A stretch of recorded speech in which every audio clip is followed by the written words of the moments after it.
air dan M4 itu.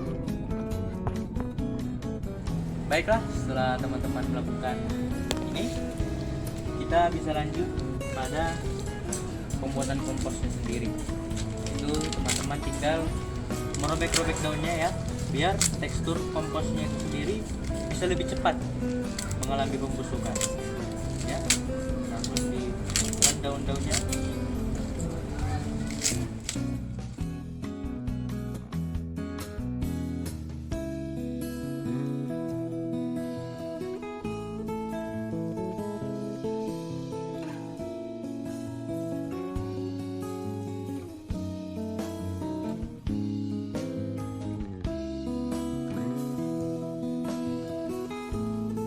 Jika teman-teman sudah rasa cukup, teman-teman sudah bisa memasukkan larutan M4-nya ke dalam daun-daunnya. Ya, ini adalah untuk lapisan awal sebelum dimasukkan tanah. Tuangkan M4-nya secara perlahan-lahan saja, karena yang terpenting adalah larutan M4 tersebut terdapat dalam permukaan daun secara merata.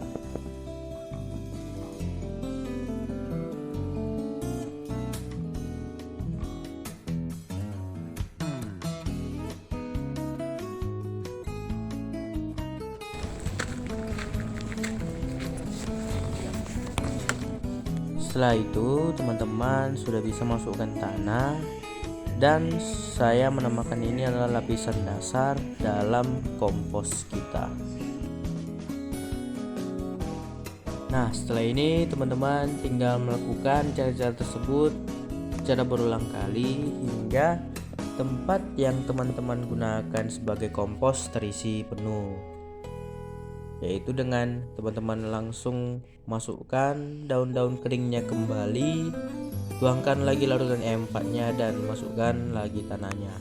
Lakukan cara tersebut hingga 2 kali sehingga akan terdapat 3 lapisan dalam tempat yang teman-teman gunakan.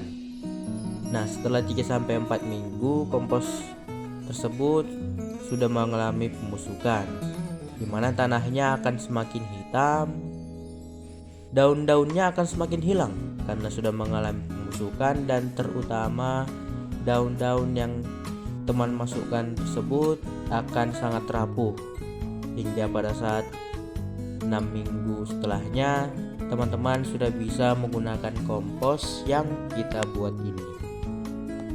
Daun yang teman-teman gunakan tidak perlu dipadatkan agar larutan E4 tersebut tidak lama berjalan ke permukaan dasar dari tempat kompos yang teman-teman gunakan. Sedikit info, daun yang saya gunakan adalah daun coklat. Dengan cara yang saya gunakan ini dikhususkan untuk daun kering, sehingga jika teman-teman menggunakan sampah-sampah organik mungkin akan berbeda karena lama pembusukannya juga berbeda. Teman-teman juga dapat menggunakan nasi yang dicampur dengan air dengan cara diaduk-aduk ditambah dengan larutan gula sebagai alternatif dari campuran E4 dengan air.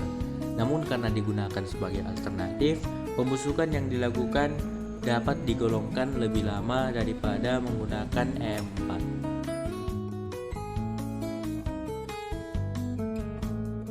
Langkah terakhir yaitu teman-teman tinggal menutupnya dengan tanah, dan juga campuran air dengan E4 tersebut tidak perlu teman-teman buang karena bisa digunakan langsung pada tanaman.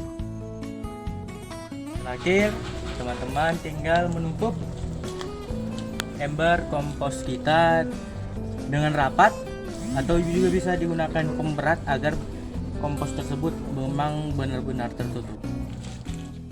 Nah, dengan cara yang lebih sederhana, teman-teman bisa langsung menyemprotkan E4 ke daun-daun kering dan memasukkannya ke dalam karung.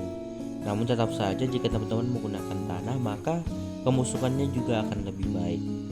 Sekian tadi beberapa cara untuk melakukan pengomposan dari daun-daun kering. Nah, selanjutnya teman-teman bisa langsung mengaplikasikan cara tersebut dengan daun-daun kering di sekitar lingkungan teman-teman. Baik daun apapun bisa digunakan. Jangan lupa videonya di like, komen, dan subscribe ke channel. Terima kasih.